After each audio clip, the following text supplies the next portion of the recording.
ଭଲ ବଡ଼ଟା ଭାବ ପ୍ରକଟ କରିବା ଦମ୍ଭ କଦାପି କର ନାହିଁ।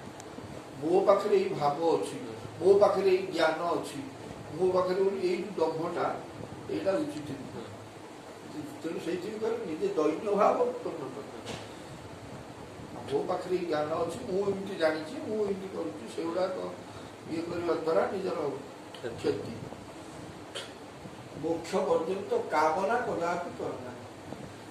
ଜୀବନର ଶେଷ ପର୍ଯ୍ୟନ୍ତ କାମନା ବାସନା ରଖ।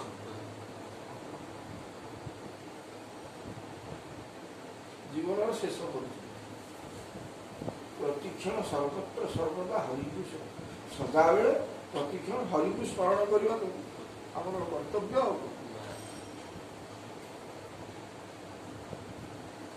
ମହାପ୍ରଭୁଙ୍କୁ ଚିନ୍ତା କରିବା, ସ୍ମରଣ କରିବା, ଏଇଟା ହିଁ ଆମର କର୍ତ୍ତବ୍ୟ।